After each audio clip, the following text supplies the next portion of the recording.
Vamos falar sobre yoga, tudo aquilo que você nunca quis saber sobre essa filosofia ancestral. Eu sou o Malakini Dias e estamos começando mais um Yoga Talks. E hoje o tema é asana, ou as técnicas corporais, as posições que nós realizamos durante uma prática de yoga. Aquilo que é instagramável, aquilo que é publicável, aquilo que a gente consegue demonstrar, porque a gente não consegue demonstrar alguém meditando, a gente não consegue demonstrar muitas das técnicas. E o asana, então, é a parte mais pop, mais buscada, mais procurada, a mais famosa.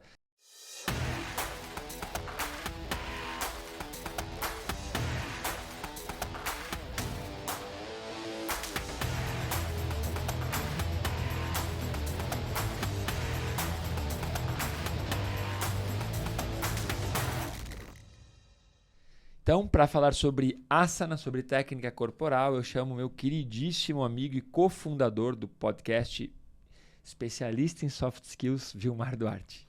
É isso aí, sejam bem-vindos. Mais um podcast, hoje bem possível que tenha tijoladas, mas é um podcast voltado justamente para o seu autoconhecimento hoje corporal. Oh, boa frase da Ferzinha, hein? Olha aí, vai ter que pagar royalties. Falando em Ferzinha, chamo também a nossa diva do autoconhecimento para falar esse tema que é o tema que agrada muito a Ferzinha. Então, chamo a Fer Filippotti, a nossa diva. Olá, sejam muito bem-vindos. Bom dia, boa tarde, boa noite para todos os que nos ouvem, nos assistem em qualquer lugar do mundo. E é isso, vamos falar sobre asana, essa parte da prática que tanto me encantou e foi o motivo de eu ter vindo para uma escola e ter realmente tido essa vontade de me aprofundar no yoga. Legal. Asana é técnica corporal, tá? No sânscrito, não existe o som, o S não tem som de Z. Então, mesmo que tenha só um S no termo, você vai... Opa, errei tudo. Grava, volta, edita, Ferzinha, corta. Boa, vamos lá. Asana, técnica corporal, e pronuncia-se asana e não asana. Tudo bem, né? Nós vamos errar vários termos em inglês, nós vamos errar vários termos em francês, e o sânscrito é uma língua morta, né? Provavelmente nós vamos errar muitas coisas, mas vamos tentar fazer com que aqueles termos mais fáceis e que nós mais usamos, a gente pronuncie da forma correta. Então, asana, técnica corporal ou procedimento orgânico, estável e confortável.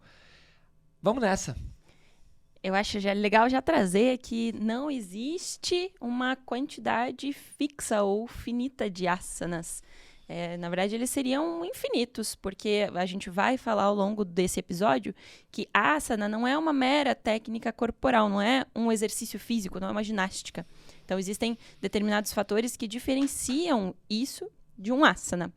Então, asana, né, o céu é o limite para os asanas, mas no tratado de yoga, que a gente traz volta e meia no podcast, nesse tratado tem catalogados 2.000 asanas com fotos. É muito legal. É uma quantidade absurda. Muito legal. Super. Então são 2.000 fotos, e aí esses dias o meu filho estava olhando e falou assim: pai, mas qual é a diferença desse para esse, para esse, para esse? Tem 3, 4, 5 fotos que parece que são idênticos. Mas aí, para quem já entende um pouco do asana, percebe, não, ó, esse aqui ele está na pontinha dos dedos das mãos, esse aqui ele está na pontinha dos dedos dos pés, esse aqui ele está fazendo isso e ainda está com os olhos fechados. Então, são as variações das técnicas que, à medida que você começa a praticar, você pode ir avançando.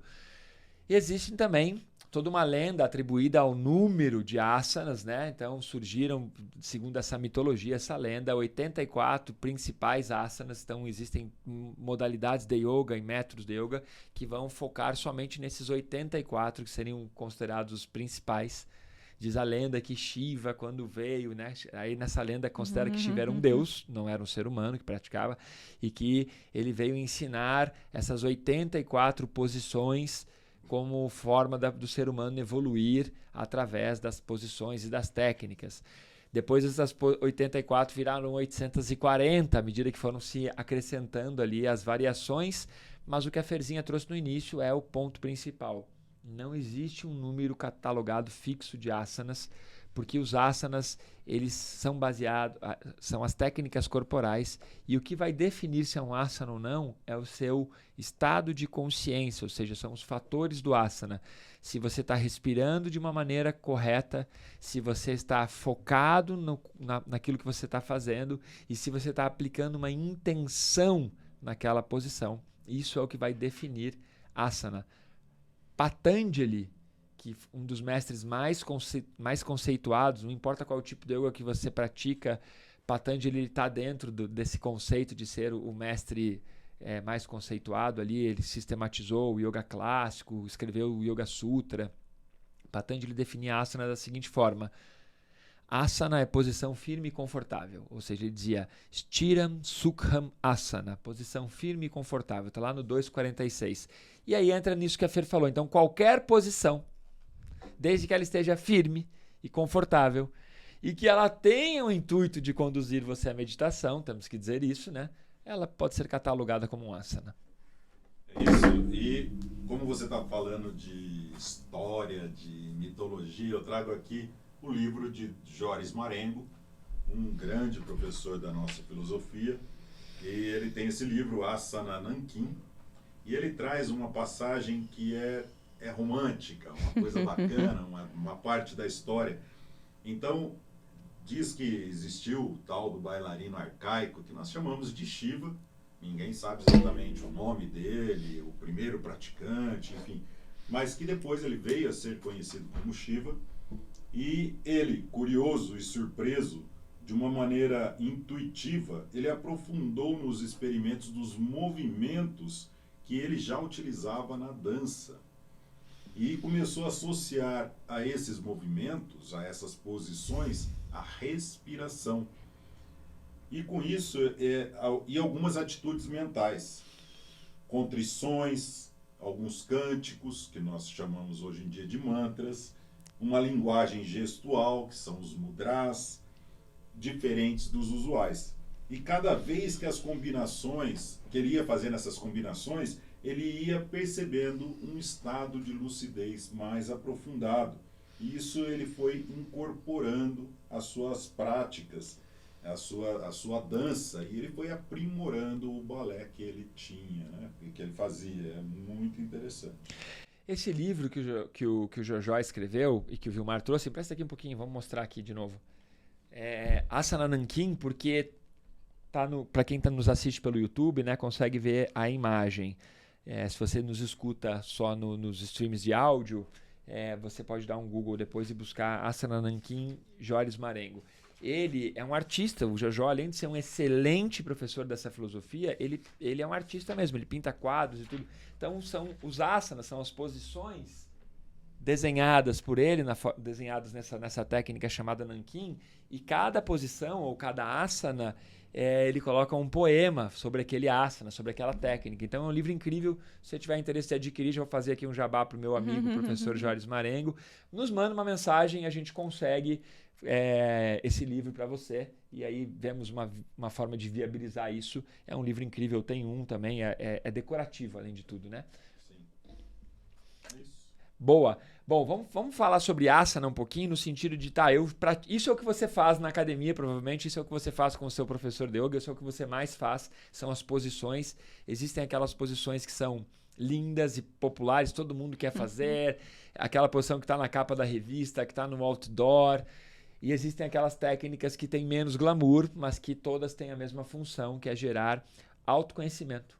Consciência corporal, visando mudar o seu estado de consciência, ou seja, colocar você num outro setup mental para que você entre em meditação.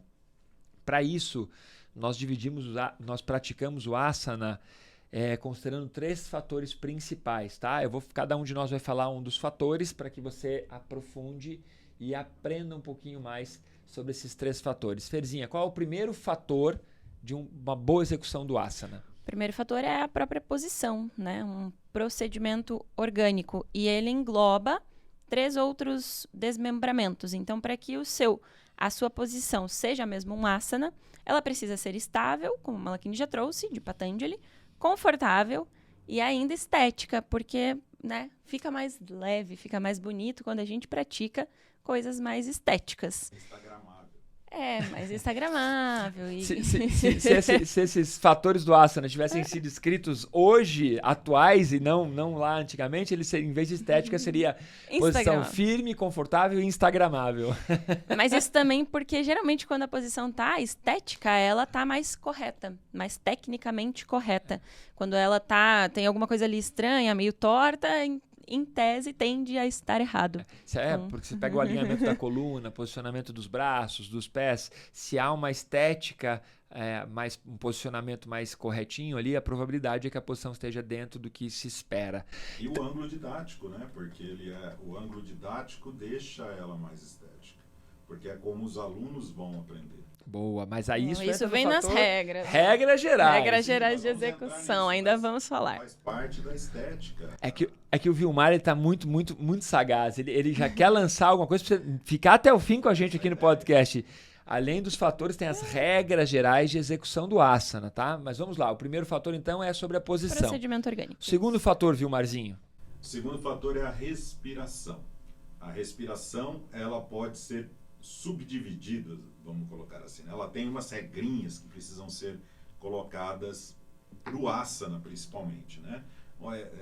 A respiração, ela precisa ser consciente. Nós já falamos disso lá no Pranayama. Ela precisa ser profunda e precisa ser ritmada. Esse ritmo vai justamente colocar você num estado mental para aquele asana que você está fazendo. A respiração correta te ajuda a permanecer mais tempo no asana, ou te trazer mais alongamento, ou mais flexibilidade. Então, a respiração é fundamental, principalmente porque ela também entra num outro fator lá das regras gerais, que é a segurança, que nós vamos falar lá no final. E o ritmo pode variar, inclusive, de asana para asana, né? Não é sempre o mesmo ritmo. Existem ritmos que combinam melhor com determinada posição. E eu acho legal, só antes de partir para o próximo, eu acho legal também comentar que a gente já trouxe um pouco da respiração nos pranayamas, mas lembrando, a ideia não é que cada parte fique restrita ao seu momento na prática. A ideia é que a gente vá somando e tenha esse efeito cumulativo. Então, nos asanas, a gente aplica a respiração. Não é para voltar a respiração para o modo automático, como a gente está acostumado no dia a dia. Então, respiração consciente. Perfeito. Então, o terceiro fator do asana é atitude interior, ou o que nós poderíamos colocar aqui como um termo que talvez seja atual para quem está nos escutando, que é modelo mental. O seu modelo mental, o seu modelo emocional durante a execução do asana. Isso é um fator muito importante. No fator atitude interior, você vai localizar a consciência, ou seja, setar a sua mente naquela parte mais solicitada pela posição. Fez isso, você vai mentalizar aquilo que você quer que aconteça naquela parte que está sendo mais solicitada. Por exemplo, você vai mentalizar mais flexibilidade, mais leveza para as fibras musculares, ou mais resistência, mais força. E o terceiro item desse conjunto, atitude interior, ele está até explicado em sânscrito, porque ele é mais profundo mesmo, chama-se bhava. Bhava. E o bhava é um sentimento, um profundo sentimento que transforma, que confere força. Ou seja, é aquela intenção de estar ali não pela atividade física, não pelo alongamento, não pela acrobacia, mas sim mergulhar profundamente no asana para que ele conduza à meditação. Eu, Malakini, costumo traduzir o